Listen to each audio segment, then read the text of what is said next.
salita ng Diyos sa atin. At yun pa yung ating binibigyang pansin sapagkat ako pa hininiwala na ang isang Kristiyano o sa lahat ay lalago kung siya ay mayroon laging salita ng Diyos sa kanyang buhay. So, higit po sa lahat, nakakilala tayo sa Panginoon dahil ipinaliwanag sa atin, dahil itindihan natin ang salita ng ating Panginoon. Tayo po muna manalangin ngayong umaga.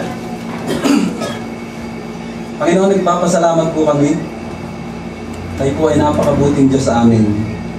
Ang inyong pag-ibig ay laging bago, ang inyong katapatan ay laging sariwa sa bawat araw. Nagpapasalamat po kami higit sa lahat. Meron po kaming buhay na walang hanggan. Salamat po na meron kaming assurance ng aming kaligtasan. Maraming tao, Panginoon, simula pa kahapon hanggang ngayon ay nananalangin para sa kanilang mga kasambahay na namatay sa pag-aakalang mahahango ang kanilang kaluluwa. Tayo sa inyong salita, Panginoon, ito ay imposible, Panginoon, at hindi mangyayari. Salamat, Panginoon, na habang kami buhay ay maaari na po namin alamin, malaman ang aming patutunguhan. At yun po ay aming nalaman, Panginoon, dahil sa ginawa ng aming Panginoong Jesucristo. Salamat, Panginoong Jesus, sa inyong kamatayan doon sa krus. Salamat, hindi lang kayo namatay, kundi kayo muling nabuhay para sa katubusan, kapatawaran ng aming po mga kasalanan. Ngayon pong umaga, hayaan niyo po na patuloy kaming tulungan na lumago sa amin pong pagkakilala sa inyo. Ang aming pong panalangin, bigyan niyo po kami ng uhaw sa inyong mga salita. Alisin niyo po ang anumang sagabal. Alisin niyo po, Panginoon, ang anumang pwede maging hadlang sa amin pong pag-aaral inyong mga salita. Sa pangalan ng Panginoong Jesus. Lord, maraming salamat po sa inyo. Kayo amin pong pinupuri. Kayo po yung aming pinasasalamatan, Panginoon. Bilang mga tagapangaral ngayong umaga, dalangin ko po na hindi ako magkamali sa pagpaliwanag na inyong mga salita. Pangunahan niyo po ako, Banal na Espiritu. Maraming salamat po sa inyo. Sa inyo po kami umaasa na kami po inyong tuturuan ngayong umaga. Papuri sa inyo, Ama, sa pangalan ng Panginoong Jesus. Amen. Kumusta po ang ating mga devotions? Kung tayo po ba ay mag-share sa ating mga katabi ng ating mga naging devotion kanina? Ay may mag-share po ba tayo? Kumusta ang ating naging pag-aaral ng salita ng Diyos ngayong linggong ito o ng mga nakaraan? The last time na ako po tumayo dito ay unang linggo ng Oktobre. So, yun po yung huling naalala kong pagtayo ko sa unahan. At ang aking pong topic, ano pong topic ko nung nakaraan? Falling in love with God's Word. So, falling in love with God's Word. So dapat po lagi tayong nagnanais at lagi nating minamahal ang salita ng ating Panginoon. Ang sabi po ng isang sulat, sabi ng isang sumulat, to neglect the Word of God is to despise our own souls and deprive ourselves of the advantage of God's instituted means of grace. To neglect the Word of God is to despise our own souls. To despise our own souls and to deprive ourselves of the advantage of God's instituted means of grace. Ibig sabihin po mga kapatid, kapag ka po tayo ay nakakalimot sa salita ng ating Panginoon, hindi nanineglet natin yung pagnanais o nasa ng Panginoon, yung grace na meron ho tayo mula sa ating Panginoon. At yun po yung makakamtan lamang natin dahil po sa salita ng Panginoon. If you love God, it is your duty to love the Word of God. Mahirap pong suriin, mahirap sabihin na mahal natin ng Panginoon at pagkatapos hindi tayo nagmamahal sa kanyang mga salita. Kung babasahin po natin ang 1 John, ang aklat ng 1 John, ang lagi ho natin mababasa doon ay upang ipakita na mahal mo ang Diyos, dapat mayroon kang salita ng Diyos. Para maalaman mo at para masabi mo sa Panginoon na mahal mo siya, una, dapat may salita ka ng Diyos. Pangalawa, dapat sinusunod mo ang salita ng Diyos. At kapag ka po hindi nangyayari sa atin, hindi natin masasabing mahal natin ang Panginoon. Ngayon po umaga, halaan po natin pag-aralan Loving the Lord by loving the Word. Not the world, but the Word. Loving the Lord by loving the Word. Nehemiah chapter 8, verses 8 to 12.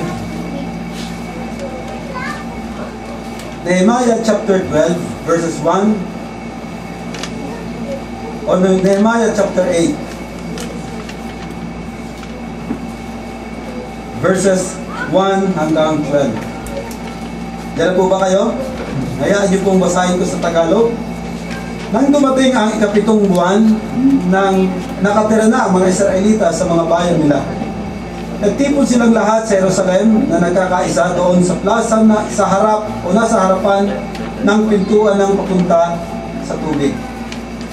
Hiniling nila kay Ezra na tagapagturo ng kautusan na kunin niya at basahin ang aklat ng kautusan ni Moises na iniutos ng Panginoon sa mga Israelita. Verse 2. Kaya ng araw na iyon, ang unang araw ng ikapitong buwan, dinala ni Ezra ang kautusan sa harap ng mga tao, mga lalaki, mga babae, at mga batang may pang-unawa na. Binasa niya ito sa kanila ng malakas mula sa pagsikat ng araw hanggang tanghali. Doon sa plaza nasa harapan ng pintuan na papunta sa tubig. At pinakinggang mabuti ng lahat ang aklat ng kautusan. Tumayo si Ezra sa mataas na entabladong kahoy na ginawa para sa okasyong iyon. Sa bandang kanan niya ay nakatayo sina Matitiya, Shema, Anaya, Uriya, Hilkiya, at Maasiya. At sa bandang kaliwa ay nakatayo sina Pidaya, Mishael, Malkiya, Hashum, Asbadana, Zacarias, at Meshulam. Mga mahirap tandaang pangalan. Pero nakakatawa dito, natala yung kanilang pangalan. Verse 5, nakikita si Ezra ng lahat dahil mataas ang pinatatayuan niya. At nang binuksan niya ang aklat, tumayo ang lahat ng tao. Pinapurihan ni Ezra ang Panginoon, ang makapangyarihang Diyos. At sumagot ang mga tao, Amen! Amen! Habang itinaas nila o itinataas nila ang kanilang mga kamay. Nagpatira pa sila at sumamba sa Panginoon. Verse 7, nang tumayo na ang mga tao, ipiniliwanag sa kanila ang kautusan. Ang nagpaliwanag sa kanila ay ang mga Levita na sina Joshua, Bani, Sherebiah, Hamin, Akub, Shabitay, Hodiah, Maasiya, Kelita, Asariah, Joshabad, Hanan, at Pilaya. Binasa nila ang aklat ng kautusan ng Diyos at ipinaliwanag ang kahulugan nito para maunawaan ng mga tao. The reason kung bakit ipinaliwanag ang salita ng Panginoon, dahil alam po natin na mga Israelita ay binihag sila ng Babylon. At matagal pong panahon silang nag-stay doon. At ang sulat po ang Biblia ay nasulat sa kanilang dating lingwahe. So dahil nakubkob ang kanilang kaisipan, maraming mga kabataan lumaki na sa Babylon, so kailangan i-explain nila yung sinasabi ng salita ng Diyos. Yun po ang dahilan bakit may mga interpreter ng panahon iyon. Pero mga kapatid, ngayon pong umaga, we will answer some misconceptions about the Bible. Ano yung mga maling paniniwala mula sa salita ng Diyos? That the Bible is too confusing to read.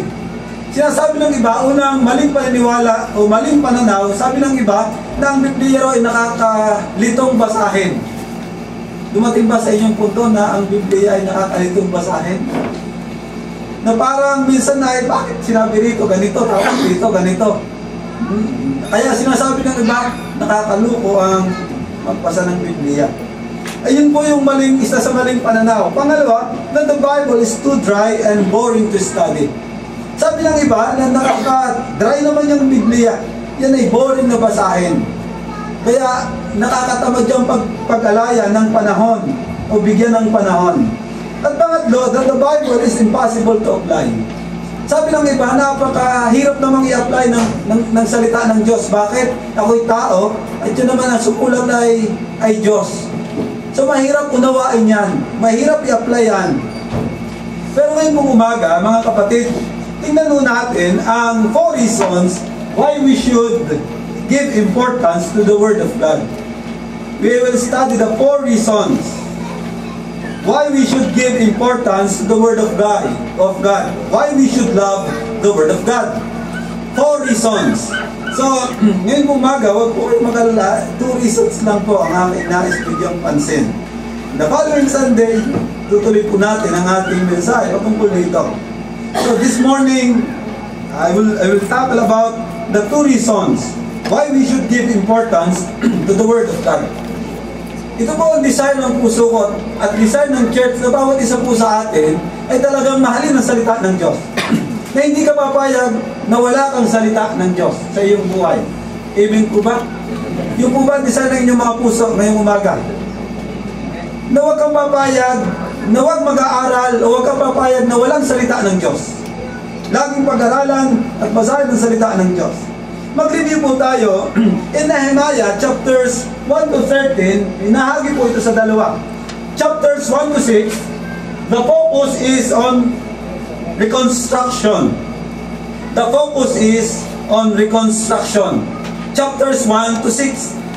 Alam mo natin yung pangyayari ng sa bansang Israel after 586 BC, totally destroyed ang Jerusalem. So si Nehemiah ay nakalaan upang gawin ang pader. So kailangang i-reconstruct ang pader. Then chapters 7 to 6 to 13, dito naman po ay the focus on reinstruction. Reinstruction. Bakit po? Kasi maraming mga tao, maraming mga Hudyo ang nag-stay sa Babylon at na-adapt nila yung kultura ng Babylon. Maraming mga tao nag-asawa ng mga hindi mananampalataya o hindi nila kalahi. Maraming tao okay lang sa kanila na mamuhay sa pagsamba sa Diyos-Diyosan. Okay sa kanila na magtiwala sa tao at hindi sa Panginoon. So that's the reason why in chapter 7 to 30, the focus is on reinstruction. From rebuilding the city to rebuilding the people. From rebuilding the city to rebuilding the people. So mga kapatid, ngayong umaga, tingnan nun natin ang isa sa dahilan bakit kailangan nun natin bigyan ng kahalagahan ang salita ng Diyos. First reason is it teaches us to rely on God. It teaches us to rely on God. First reason, it teaches us to rely on God. Wala pong ibang pinaka-credible na aklat na pwedeng magturo sa tao na magtiwala sa Diyos maliban sa Biblia. Wala pong pinaka-credible, mga kapatid, walang pinaka-credible na aklat na pwedeng magturo sa tao na magtiwala sa Diyos maliban sa Biblia. Kung atin nung babalikan at babasahin mula sa salita ng Diyos, in Isaiah chapter 2 verse 22, binanggit po rito ng salita ng Panginoon na meron siyang reminder sa atin. Ano ang reminder niya? Not to trust man. Na huwag magtiwala sa tao.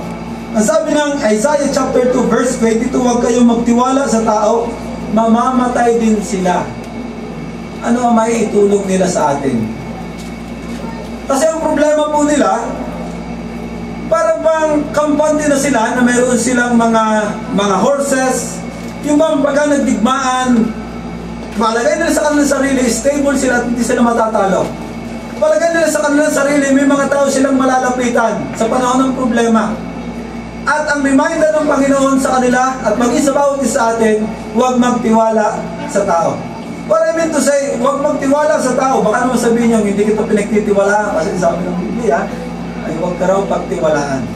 Ang sinasabi po ng salita ng Panginoon, huwag magtiwala sa tao. Yung bang parang every time may problema ka, every time na may pangangailangan ka, hindi mo naiisip ang Panginoon, kundi ang naiisip mo, lumapit sa tao at sa palagay mo, yun ang tamang solusyon. Jeremiah chapter 17 verse 5, ang sabi doon, isusumpa ko ang lumalayo sa akin. At sino pa? Ang mga taong nagtitiwala sa kanyang kapwa. Napakagandang paalala ng salita ng Panginoon. Una, sabi niya, isusumpa ko ang sino mang lumalayo sa akin. At kapag isinumpa ng Panginoon ng sino mang tao, napakalabo niyang maranasan ng blessing mula sa Kanya. Isusumpa ko ang taong lumalayo sa akin, at pangalawa ang taong nagtitiwala sa kanyang kapwa tao. So mga kapatid, pinapaalalahanan tayo ng salita ng Diyos na huwag magtiwala sa tao. Huwag agad umasa sa kakayanan ng tao dahil iniisip mo na yun ang solusyon sa iyong problema. So mga kapatid, ang salita ng Panginoon ay nagtuturo sa atin upang magtiwala sa Panginoon. Kawikaan chapter 3 verse 5, kay Yahweh ka magtiwala buong puso at lubusan, at huwag kang mananangan sa sariling karunungan. Napakaganda ang salita ng Panginoon. Kay Yahweh ka magtiwala buong puso at lubusan, at huwag kang mananangan sa sarili mong karunungan. Ito po ang dahilan bakit ang salita ng Diyos ay dapat nating pagtiwalaan. 2 Timothy chapter 3 verse 16, lahat ng kasulatan ay isinulat sa pamamagitan ng kapangyarihan ng Diyos at mapakikinabangan sa pagtuturo ng katotohanan, pagsasaway, pagtutuwid, at pagsasanay sa matuwid na pamumuhay. Mga kapatid, ito ang dahilan bakit kinakailangan natin pagtiwalaan ang salita ng Diyos. Dahil ito pinasulat ayon sa kapangyarihan ng ating Panginoon. 2 Peter chapter 1, sabi doon, kaya nga naman, lalong tumibay ang aming paniniwala sa ipinahayag ng mga propeta. Ang sabi ng salita ng Panginoon, ang pagtibay ng paniniwala ng isang mananampalataya sa pamamagitan ng ano? Sa pamamagitan ng salita ng Diyos, sa pamamagitan ng Biblia. Then, ang sabi ni Peter, makabubuting ito'y pag-ukulan ninyo ng pansin. Take note ng sinabi ni Peter sa mga mananampalataya, makatutulong, makabubuting ito'y pag-ukulan ninyo ng pansin. Kaya po nakakalungkot ang isang mananampalataya na hindi pinag-uukulan ng salita ng Diyos. Sapagkat ang nakakatulad nito ay isang ilaw sa karimlan na tumataglaw sa inyo hanggang sa mamanaag ang araw ng Panginoon, at ang sinag ng tala sa umaga ay maglago sa inyong puso. Ang sabi ng salita ng Panginoon, hanggang sa mamanaag ang araw ng Panginoon. Huwag nating tigilan ang salita ng Diyos hanggang sa dumating ang Panginoong Jesucristo. Ayon po sa salita ng Diyos. Next verse, higit sa lahat, tandaan ninyo na walang makapagpapaliwanag ng alinmang hula sa kasulatan sa bisa ng kanyang sariling kakayahan. Mahirap pong ipaliwanag ang salita ng Diyos sa ating sariling kakayanan. Verse 22, sapagkat hindi nagbuhat sa kalooban ng tao ang mga hula ng mga propeta. Ang salita ng Diyos, ito'y galing sa Diyos at ipinahayag ng mga taong kinasihan ng Espiritu Santo. At alam nyo, mapalad tayo sapagkat sabi ng 1 Corinthians chapter 2, yung mga tumanggap lamang ng Espiritu ng Diyos ang kayang makaunawa sa salita ng Diyos. Kaya po naunawaan natin ang salita ng Diyos. Bakit? Dahil tayo ay may Espiritong mula sa Panginoon. Kawikaan chapter 30 verse 5, ang sabi ng salita ng Panginoon, ang lahat ng salita ng Diyos ay mapananaligan at siya ang kanlungan ng mga nananalig sa Kanya. Mga kapatid, the Word of God teaches us to rely on God. Ang lahat ng salita ng Diyos ay mapananaligan at siya ang kanlungan ng mga nananalig sa Kanya. Sa Book of Nehemiah, kung babalikan po natin, tingnan po natin, chapter 1 ng Book of Nehemiah, dito po'y natanggap ni Nehemiah ang masamang balita. Ano po ang masamang balita? Wasak ang muog ng Jerusalem. At alam natin na ang pader ay nagsisilbing security ng mga tao sa loob. So kung walang pader, ibig sabihin, anytime pwedeng pasukin ng kaaway ang lungsod. So wasak ang lungsod at kalunos-lunos ang kalagayan ng Jerusalem. At dito po sa chapter 1, ipinakita ni Nehemiah ang kanyang marugdog na pananalangin sa Panginoon. Talagang tumawag siya sa Panginoon. Then chapter 2, kung ating babalikan, pinag-aralan na po natin ito, ipinakita po ng Diyos dito yung kanyang favor. Sa paanong paraan? Napansin ang hari, isang araw malungkot si Nehemiah. At pagkatapos siya ay tinanong, anong kailangan mo? Gusto ko po itayo muli ang nasirang, kumbaga ay pader o nasirang bayan ng aking mga ninuno. So, at yun ang sinabi ni Nehemiah. At pagkatapos siya pinayagan ng hari. Then chapter 3, makikita po natin dito yung mga listahan ng mga taong nagtulong-tulong o tutulong sa paggagawa ng pader at anong mga bahagi ang gagawin. Then chapter 4, dito po ay mayroong nag-o-oppose. Sino po yung nag-o-oppose dito sa kanilang project? Si Sanballat, si Tobias, at saka si Gesem. So ito yung mga tao na ayaw nilang ipatayo yung pader. Pangalawa, habang itinatayo yung pader, patuloy sila nag-o-oppose sa mga Hudyo. Then chapter 5, may lumitaw na conflict sa kanilang kapulungan. Ano yung conflict? May mga sobrang maningil ng buwis o mayroong sobrang maningil sa kanilang mga pagkakautang. At chapter 6, ito po maganda. Bagamat yung unang bahagi ay may mga nag-uupos pa rin, pero chapter 6 natapos po yung pagtatayo ng pader. Then chapter 7, nagkaroon ng talaan ng mga mamamayan. Alam niyo mga kapatid, napakahalaga na naging role ng salita ng Diyos sa buhay ng mga Israelita. Bago nila itayo ang pader, umasa sila sa Panginoon, umasa sila sa salita ng Diyos. Then after na matayo ang pader, umasa rin sila sa salita ng Diyos. At ang maganda dito, habang itinatayo nila ang pader, umaasa rin sila sa salita ng ating Panginoon. Alam nyo, ito ay magandang paalala rin sa atin. Bago natin gawin ang isang bagay, kailangan natin dumepende sa salita ng Diyos. At habang ginagawa natin ang isang bagay, dapat din po tayo ay nakadepende sa salita ng Diyos. At pagkatapos natin magawa ang isang bagay, isang desisyon, kailangan natin bumalik sa salita ng Panginoon. In our text this morning, matapos silang maitayo ang pader, maisaayos ang lahat ng bagay, they go back to the Word of God. Look at chapter 8 verses 1 to 3. Ang sabi dito, sumapit ang ikapitong buwan, chapter 1, ng taon at ang Israelita ay nakabalik na sa kanilang bayan. Alam niyo, napakagandang tingnan. Alam natin na 3 beses sila na-exile to Babylon. Then, 3 times din po silang bumalik from Babylon sa kanilang sariling bayan. Una, sa pamumuno ni Zerubbabel. Pangalawa, sa pamumuno ni Ezra. At panghuli, sa pamumuno ni Nehemiah. Ito yung 3 bahagi ng kanilang pagbalik. At sabi dyan, yung sa 7 buwan ng taon at mga Israelita ay nakabalik na sa kanilang bayan. Settled na sila. Okay na ang kanilang kalalagayan, tapos na ang kanilang problema, settled na sila. Nagtipon-tipon silang lahat sa Jerusalem, sa liwasang bayan, sa harapan ng pintuan ng tubig. Hiniling nila kay Ezra, na pari, saserdote, at dalubhasa sa kautusan, na kunin nila ang aklat ng kautusan ni Moises na ibinigay ni Yahweh para sa Israel. Again mga kapatid, ang maganda rito, they go back to the Word of God. Bumalik sila sa salita ng Diyos. Then verse 2, kaya't ng unang araw ng 7 buwan, kinuha na Ezra ang aklat, dinila niya ito sa kapulungang binubuo ng mga lalaki, babae, at mga batang may sapat ng gulang at pangunawa.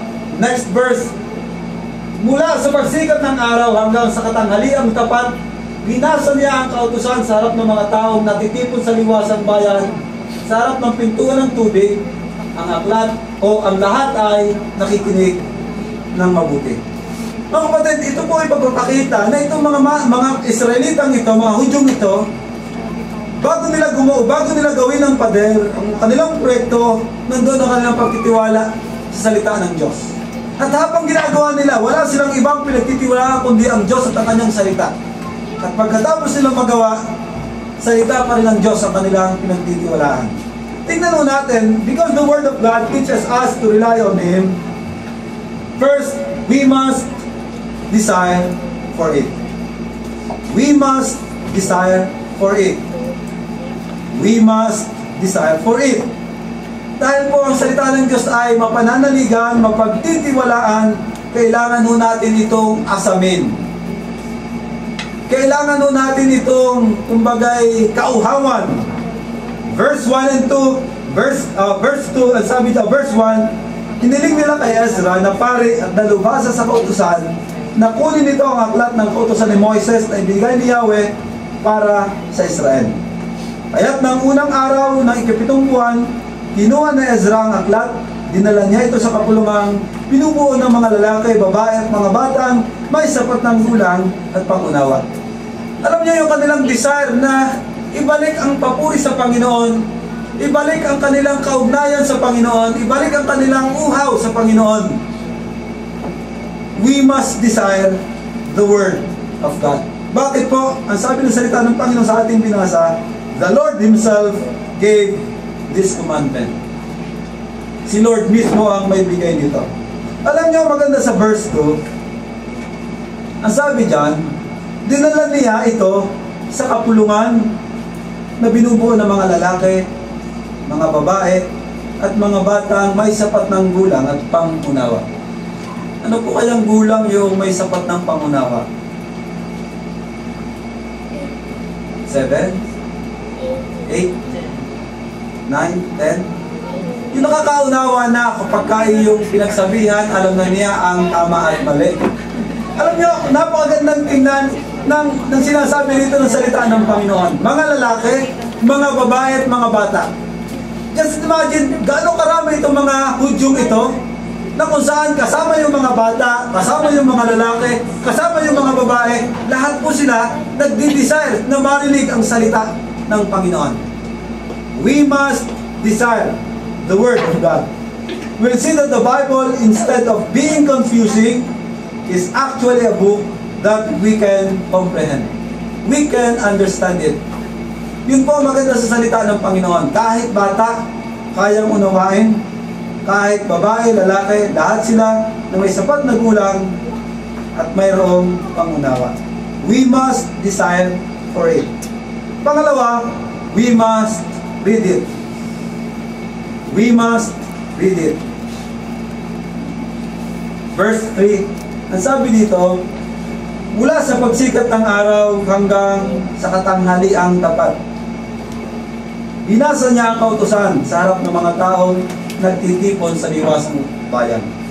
Tingnan mo natin yung salita ng Panginoon. Mula sa pagsikat ng araw, ano yung oras ng sumisikat ng araw?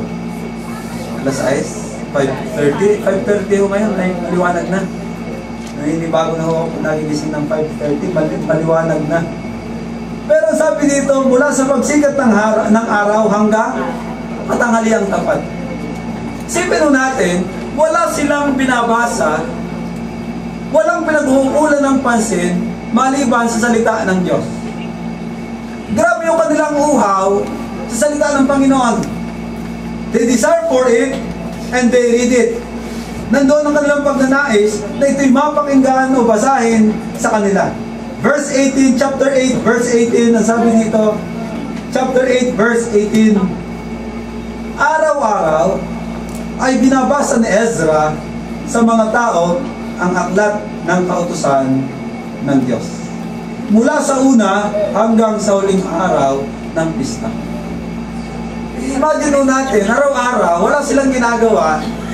Isipin natin, alas 6 ng umaga hanggang alas 12 ng tanghali, binabasa ang salita ng Diyos at pinakikinggan.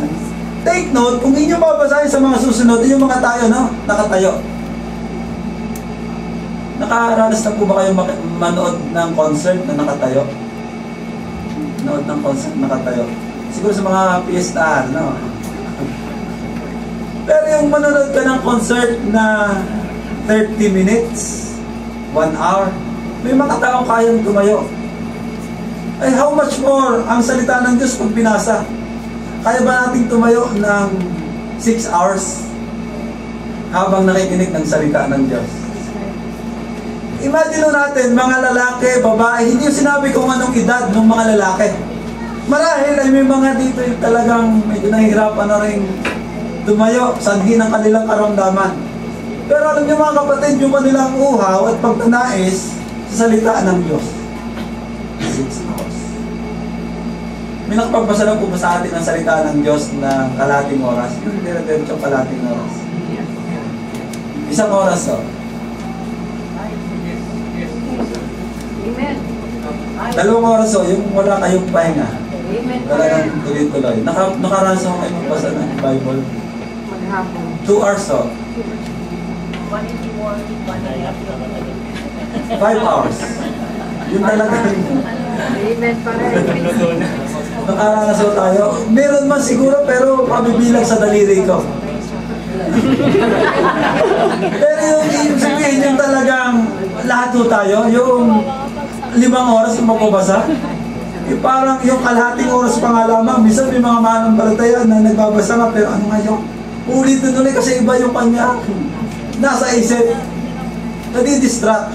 Pero alam niyo mga kapatid, 6 hours binabasa ang salita ng Panginoon. We must read it. Pangatlo, because the Word of God teaches us to rely on Him, we must listen to it. We must listen to it. Verse 3, mula sa pagsikat ng araw hanggang sa katanghaliang tapat, binasa niya ang kautusan sa harap ng mga taong natitipon sa liwasang bayan, sa harap ng pintuan ng tubig. Last part ng verse 3, ang lahat ay nakikinig ng mabuti. Di ba makagandang tingnan? 6 hours na binabasa ang salita ng Diyos at pagkatapos lahat sila ay nakikinig na mabuti. Eh baka ako, kung halimbawa, ako ini-imagine ko, nakatayo ka, kanan muna yung mabigat, dapat nakikinig, mamaya kaliwa naman. At mamaya, hanap ka na noong pwede maupan dito habang nakikinig. Di ba yun ang ating tendency? Pero itong mga taong ito, sabi ng Biblia, ang lahat ay nakikinig ng mabuti. O maaaring iniisip natin na habang tayo nakikinig, kumusta kayong sinahin ko kanina? Ano kayong pagkain namin mamaya? So ang isip ay nandun na sa mangyayari sa mamaya. Pero alam niyo, maganda sa mga hudyong ito, sa mga taong ito, ang lahat ay nakikinig ng mabuti. We must listen to the Word of God. Gaya po ng mga ginawa ng mga Israelitang ito, kailangang pakinggan ang salita ng Panginoon. Mga kapatid, every time na may nagbabasa ng Biblia, kailangan natin pakinggang mabuti. It's either call to worship, o it's either na narinig mo sa TV, pakinggan mo mabuti ang salita ng Diyos. Sapagkat ako may niniwala, kahit hindi paliwanag yun, kayang ipaunawa sa atin ng mga Espiritu ang bawat salitang narinig natin mula sa Kanya. So, kailangan doon natin pakinggan ang salita ng Diyos. Pangapat, we must study it. Kailangan doon natin pag-aralan. Verse 13. Verse 13, ang sabi dito, nang ikalawang araw ng buwang iyon, nagtipon sa harapan ni Ezra ang mga pinuno ng mga pamilya, ang mga pare at ang mga Levita para mag-aral pa tungkol sa kautusan. Tingnan natin, sabi ng salita ng Panginoon, nagtipon sa harapan ni Ezra ang mga pinuno ng mga pamilya, ibig sabihin, mga lalaki, mga pare at mga Levita para mag-aral pa ng tungkol sa kautusan. That time talaga meron na rin ng discipleship na nangyayari. And even in Deuteronomy, meron discipleship na rin na nangyayari patungkol sa pag-aaral ng salita ng ating Panginoon. We must study the Word of God. Because the Word of God, because ang salita ng Diyos ay pwede nating pagtiwalaan, kailangan po nating i-desire ito, kailangan po natin itong basahin, kailangan po natin itong pakinggan, kailangan po natin itong pag-aralan. Ang sabi po ni Tertullian, we assemble to read our sacred writings with the sacred words, we nourish our faith. Sa pamamagitan po ng salita ng Diyos, we nourish our faith, we animate our hope, and we make our confidence more steadfast. Wala pong iba kundi salita ng ating Panginoon. Mga kapatid, ang salita po ng Panginoon ay mapagtitiwalaan at ito po ang unang dahilan bakit kailangan po natin bigyan ito ng importansya sa ating buhay. Ang sabi po ng isang quotation ay ganito, God does not create a lamp without its key. And God doesn't give you problems without its solution. Trust Him. The Word of God teaches us to rely on Him. Yun po ang unang dahilan. Pangalawang dahilan, bakit kinakailangan mo natin bigyan ng kahalagaan ng salita ng Diyos? it leads us to experience true worship. It leads us to experience true worship. True worship focus on God, not on us. In Ezra chapter 8, verses 5 to 8, ang sabi dyan, verses 5 to 7, si Ezra ay nakikita ng lahat sapagkat mataas ang kanyang kinatatayuan. Ang lahat ay tumayo nang buksan niya ang aklat. Verse 6, purihin si Yahweh, ang dakilang Diyos, sabi ni Ezra. Tinaas naman ng mga tao ang kanilang mga kamay at sumagot, Amen, Amen. Nagsiyukurin sila at sumamba kay Yahweh. Mga kapatid, without the Word of God, it is impossible for us to know who we should worship, how we should worship, and why we should worship eternal God. Salita lamang po ng Diyos na nagtuturo sa atin paano at sino ang dapat sambahin. The Word of God helps us to bring us to the point where our approach to God in worship is possible. Salita lamang ho ng Panginoon, mga kapatid, ang tumutulong sa atin upang maunawa natin ang tunay na pagsamba. It teaches us that we are dead in our trespasses and sins. Ang sabi ng Ephesians chapter 2, dati kayo ay mga patay dahil sa inyong kasalanan at pagsuway. At dahil doon, hindi ka makalalapit sa Panginoon. Dahil ikaw ay isang makasalanan. Hindi mo kayang sampahin ang Panginoon. Pero alam niyo, ang sabi ng salita ng Panginoon, He redeemed us. Binili niya tayo ng kanyang dugo. At dahil doon, tayo nagkaroon ng pagkakataon na maranasan ang tunay na pagsamba sa Panginoon. Before we experience God's presence and power in our corporate worship, in our public worship, we must first experience God personally.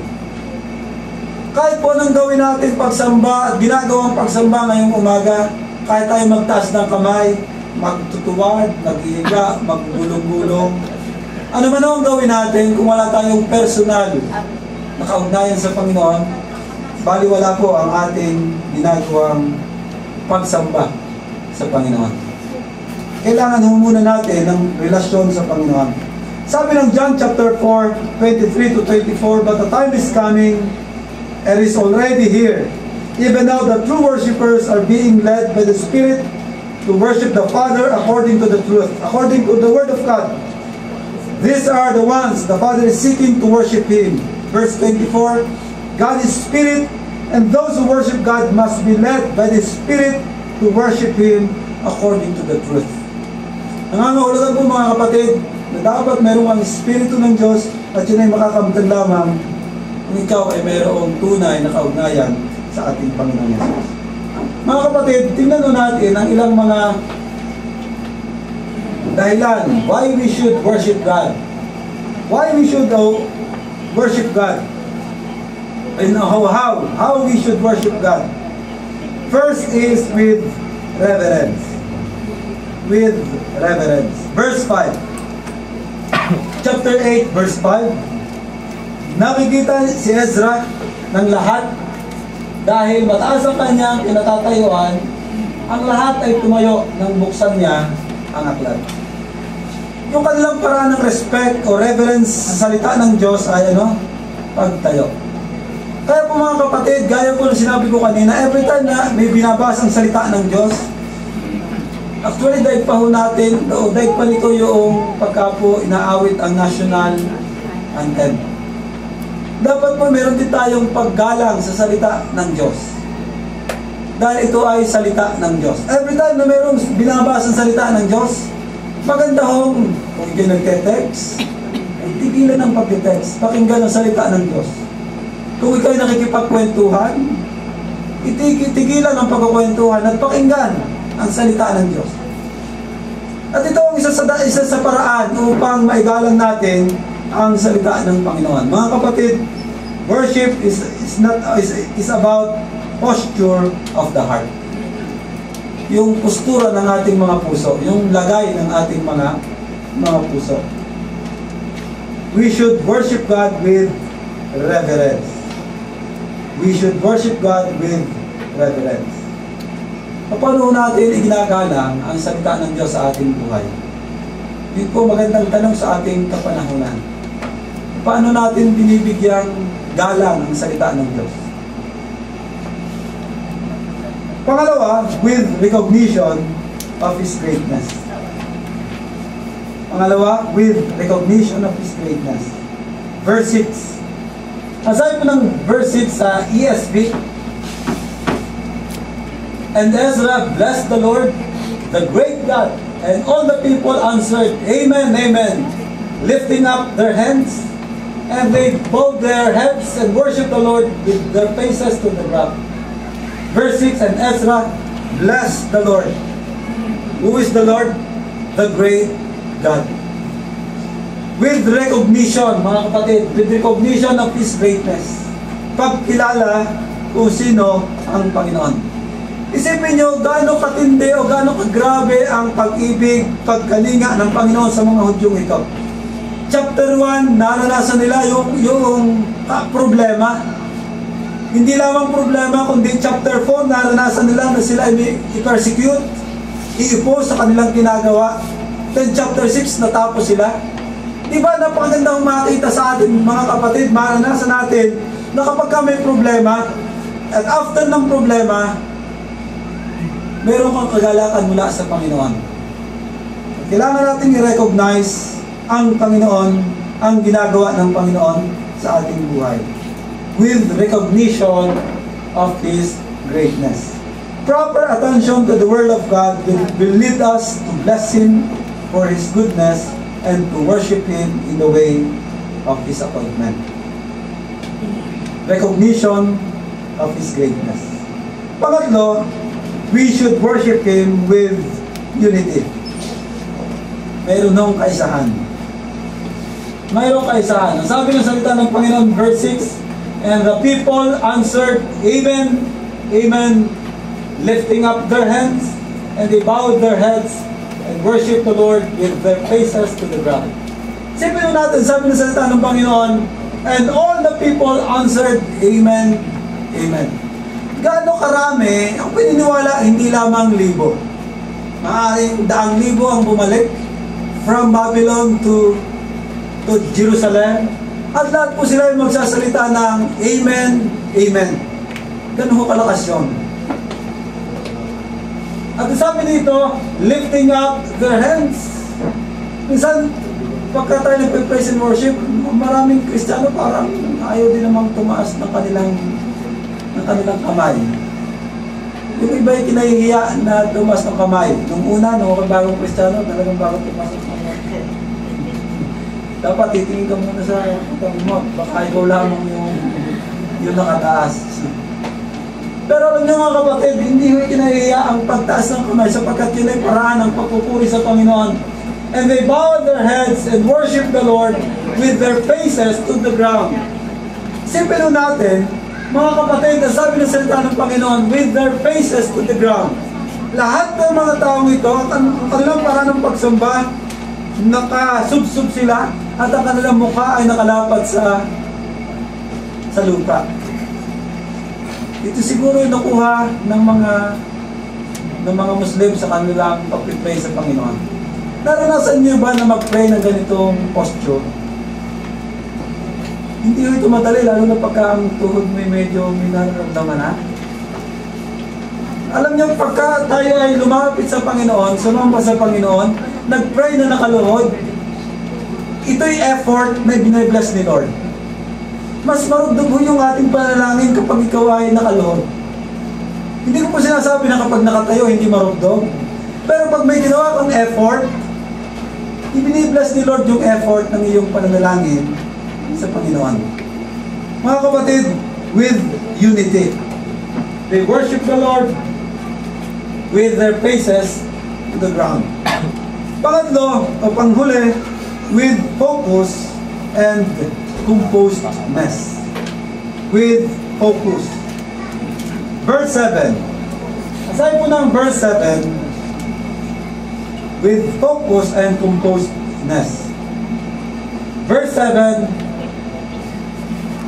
also Jeshua, Bani, Sherebia, Amin, Akub, Shabitai, Hodia, Maasiya, Nineta, Asaria, Josabad, Hanan, Pilaya, the Levites, help the people to understand the law, while the people remained in their places.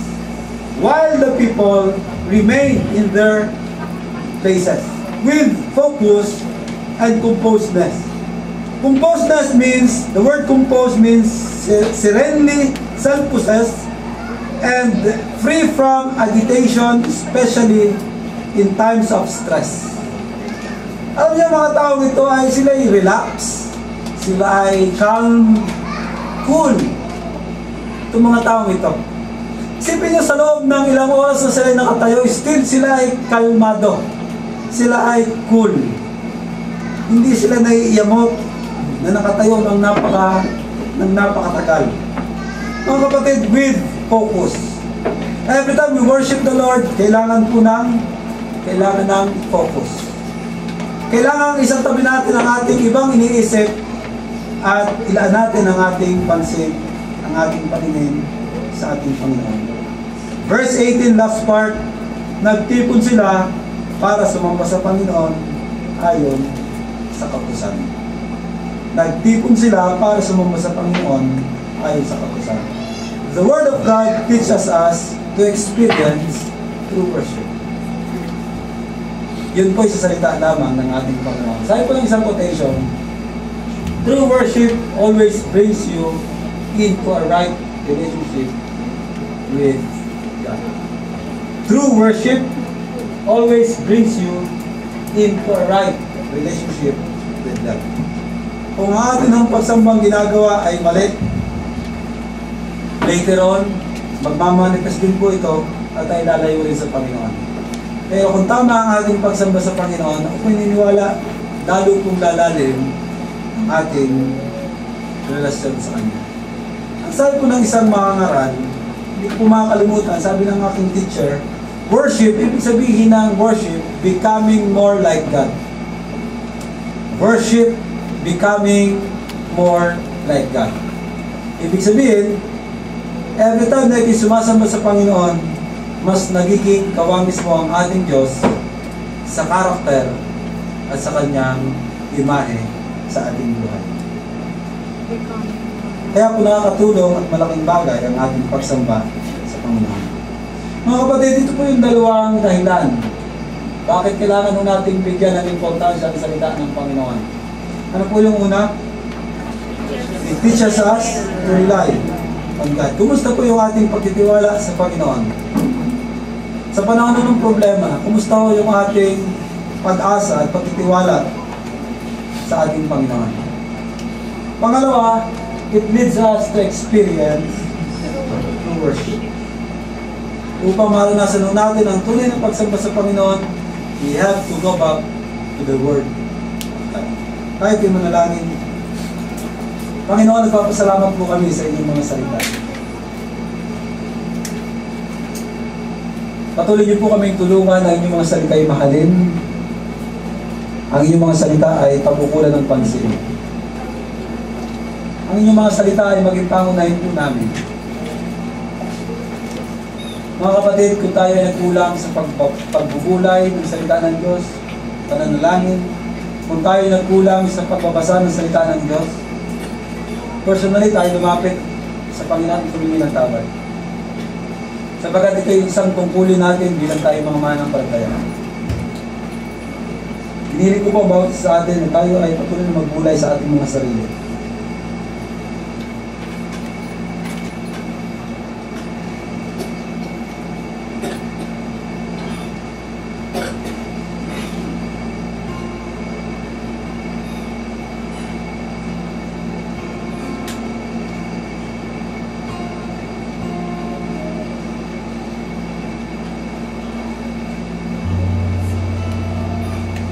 Panginoon, ang inyong mga salita ay nagpapaalala sa amin. Dapat po kaming lagi magtiwala sa inyo.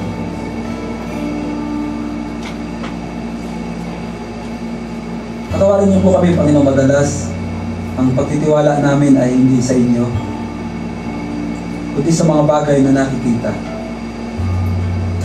Minsan kapag kami may problema, ang una naming naisip ay gumawa ng sariling solusyon. Lumapit sa mga tao makakatulong sa amin. Madalas din Panginoon, pinahihiyaan nyo kami. Na minsan yung mga tao aming lalapitan, wala rin maitulong sa amin. Lord, lagi niyo po kami nilalagay sa mga sitwasyon na nais niyo kami magtiwala sa inyo. At ito ang isa sa kasalanang kinagagalitan niyo, Panginoon.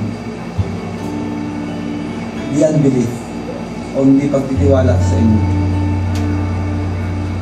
Panginoon, ngayon pong umagang ito, nagpapasalamat po kami sa inyo. Sapagkat ang aming Diyos ay Diyos na pwedeng pagtiwalaan. Patawarin niyo rin po kami, Panginoon. Minsan nagtitiwala kami sa aming sariling karunungan. Nagtitiwala kami sa aming sariling kakayahan. Dahil minsan iniisip namin, kaya naman namin. Dahil kami may pinag-aralan. Kaya naman namin dahil kami ay may pera. Kaya naman namin dahil kami ma-influensya. Ito yung marahil o madalas, Panginoon, naiisip namin lagi sa aming buhay. Every time na kami po may mga pangangailangan. Every time na kami may mga problema. Lord, higit sa lahat,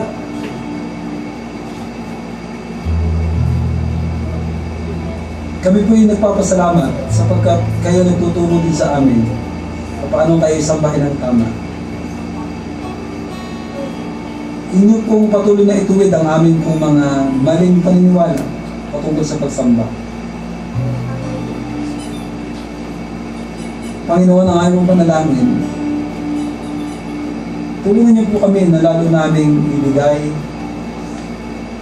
ang lahat sa aming buhay bilang pagsamba sa inyo. Kaya ng mga salita. Salamat po, Panginoon. Kayo ang nagbigay sa amin ng kaliwanagan sa inyong mga salita upang magkaroon kami ng kaugnayan sa inyo.